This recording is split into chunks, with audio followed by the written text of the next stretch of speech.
السلام علیکم ورحمۃ اللہ وبرکاتہ۔ میرے عزیز بھائیوں اور بہنوں، بہت ہی امپورٹنٹ کلپ ہے، بغیر اسکیپ کیے ہوئے کمپلیٹ سنیے گا، اس کے بعد ہی باتیں سمجھ میں آئے گی۔ اتنا تو سب کو پتا ہوگا کہ آپ صلی اللہ علیہ وسلم کی پیدائش کا جو مہینہ ہے وہ شروع ہو چکا ہے، اور یہ مہینہ آپ صلی اللہ علیہ وسلم کی سیرت سے بہت ہی مضبوط تعلق رکھتا ہے، بلکہ اس مہینے میں آپ صلی اللہ علیہ وسلم کی سیرت کو، اخلاق و کردار کو، میرے نبی کس طرح کھاتے تھے، کس طرح بیٹھتے تھے، کھانے میں کیا کیا تناول فرماتے تھے، سونے کا کیا طریقہ تھا، لوگوں سے کس طرح پیش آتے تھے، ان ساری چیزوں کو لوگوں کے سامنے اس مہینے میں خاص طور پر پیش کرنی چاہیے۔ ہمیں نبی کی سیرت سیکھنی بھی چاہیے اور دوسروں کو سکھانی بھی چاہیے، اور پھر اس پر عمل بھی کرنا ہے۔ آپ صلی اللہ علیہ وسلم کی پیدائش اسی مہینے یعنی ربیع الاول میں ہوئی ہے، اتنا تو سب کو پتا ہے۔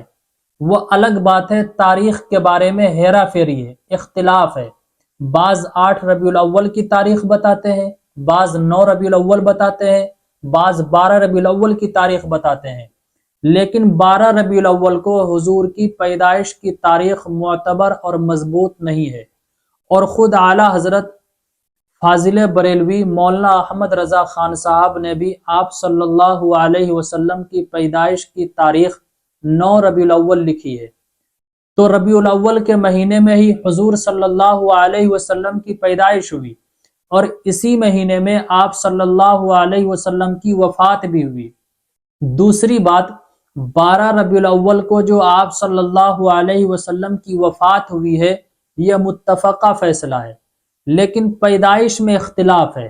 اسی وجہ سے گاؤں دیہات اور شہر کی عورتوں کی زبان پر 12 وفات ہی آتا ہے، تو یہ 12 ربیع الاول مشہور بھی 12 وفات سے ہی ہے۔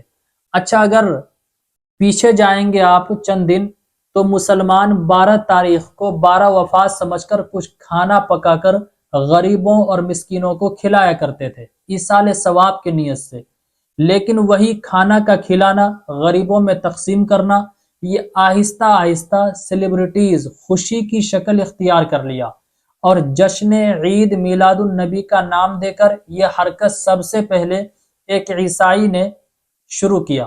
مسلمان جاہل اسی عیسائی کی آج پیروی کرتے ہوئے عید میلاد النبی کا یہ مروجہ طریقہ اختیار کرتے ہیں، اور عید میلاد النبی کا نام دے کر مناتے ہیں، جھنڈیاں، جلوس، اور پھر جلوس کے نام پر فحاشی کا کام، بوائے فرینڈ گرل فرینڈ کا ملن اسی میں ہوتا ہے، گاڑیوں کی لائنیں نکلتی ہے، پھر نوجوان چھت پر بیٹھ کر ایک دوسرے پر چاکلیٹ بسکٹ پھینکتے ہیں، بلکہ اگر لڑکی نظر آ جاتی ہے، لڑکی پر نظر پڑتی ہے، تو اس چاکلیٹ سے نشانہ بنا کر پھینکتے ہیں۔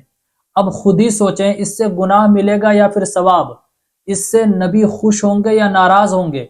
تو اصل تو صرف 2 عید ہی ہے، یعنی عید الفطر اور عید الاضحیٰ، اور یہ تیسری عید من گھڑت بنی بنائی ہوئی ہے، اس کا شریعت سے کوئی تعلق نہیں ہے، لیکن اس مہینے میں حضور اکرم صلی اللہ علیہ وسلم کی پیدائش اور وفات کا ہونا یہ برحق ہے، اس سے کوئی بھی انکار نہیں کر سکتا ہے۔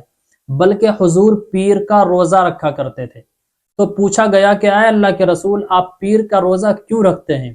تو میرے نبی نے فرمایا، میں پیر کا روزہ اس لیے رکھتا ہوں کہ اس دن میری پیدائش ہوئی ہے۔ تو میرے نبی نے روزہ رکھا، پھر اس میں سیلیبریشن کہاں سے آ گیا یہ مجھے سمجھ میں نہیں آتا ہے۔ روزہ اور خوشی ایک جگہ تو جمع ہو ہی نہیں سکتی ہے۔ عید کے دن روزہ رکھنے سے منع کیا گیا ہے، بلکہ حرام ہے۔ کیوں؟ اس لیے کہ خوشی میں کھانے پینے کا معاملہ ہوتا ہے، اور روزے میں کھانا نہیں کھایا جاتا ہے۔ تو اگر خوشی منانا ہے، آپ بھی روزہ رکھیے، نفلی عبادتیں کیجیے، قرآن شریف کی تلاوتیں کیجیے، حضور پر جتنا زیادہ ہو سکے درود بھیجیے۔ میرے عزیز بھائیوں اور بہنوں، امید کرتا ہوں میری یہ باتیں آپ کو بہت اچھی طریقے سے کلیئرٹی کے ساتھ سمجھ میں آئی ہوگی۔ تو اس کلپ کو خود بھی دیکھیں، دوستو احباب کو، رشتہ دار میں بھی شیئر کریں۔ اگر کچھ پوچھنا ہے تو مجھے میل کیجیے ڈائریکٹ، یا پھر کمنٹ کیجیے، یا پھر انسٹا پہ بھی ڈی ایم کر سکتے ہیں۔